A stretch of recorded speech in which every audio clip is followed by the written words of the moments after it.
Hi everyone, this is Chris from A Bar Above, and to celebrate the launch of our Cocktail Design Masterclass, I'm going to quickly go over one of the ways I like to design craft cocktails, so stay tuned.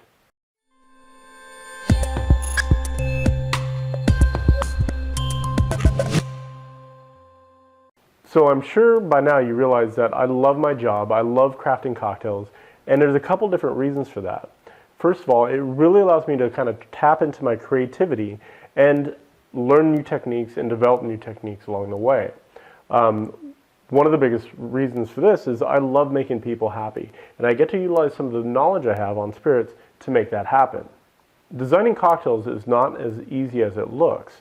It's taken me over 10 years behind the bar to get to the point where I am now. So what we're going to do is do a quick overview of one of the creative processes I go through to create craft cocktails, and to give you a great resource if you really want to master cocktail design.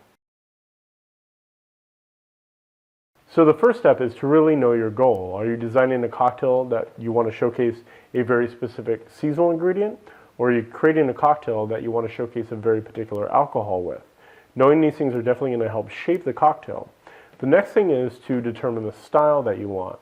Do you want this cocktail to be more light and refreshing, or do you want this cocktail to be a little bit more dark and brooding? Keeping these things in mind will definitely help you to shape the cocktail in a very specific way and be very particular about the ingredients that you choose. So the next step is to find a cocktail that's similar to the one that you're trying to create and model yours after it.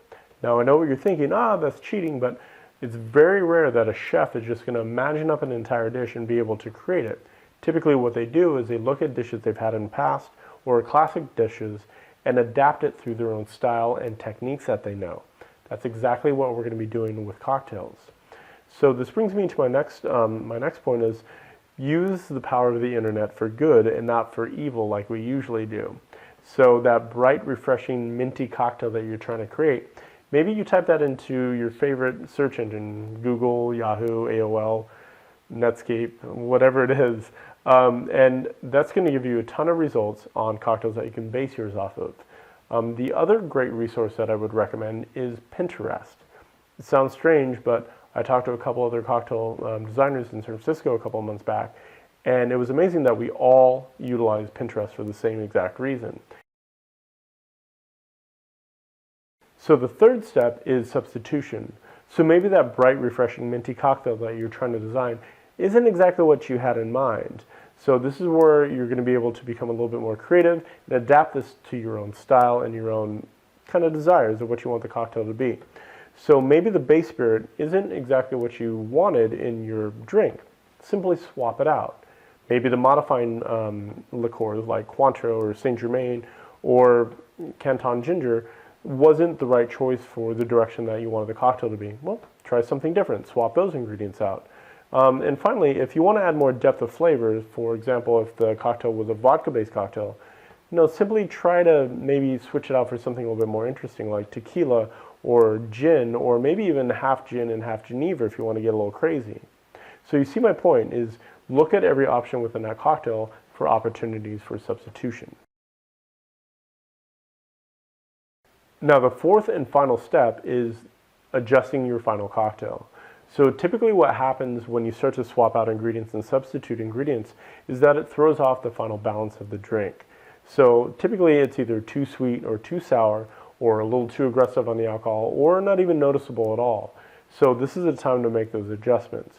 Now typically before I even begin to grab any alcohol and put stuff in a mixing tin, I will map out all of my ingredients and substitutions out on a piece of paper, just so I have a better understanding of kind of what's happening in the direction the cocktail is going. I can make those adjustments on paper, and the benefit is you reduce a lot of the waste of having to make this thing 4, 5, 10 different times. So it definitely helps on minimizing waste. Now at the very end, after all of this is done, you're going to have an amazing cocktail, and the best part of it is you created it. Now if you want to learn more about cocktail design, click on the link in the description to find out more about our Cocktail Design Masterclass. Now within that class we go over many different aspects of cocktail design, the process of creating a new cocktail, and the exact worksheet that I utilize to help minimize waste and prevent me from having to make the same cocktail over and over and over again. So thank you for joining us on our special celebration video, and I do hope that you'll come and check out our course. But until the next video, I hope you guys have a great shift, and cheers.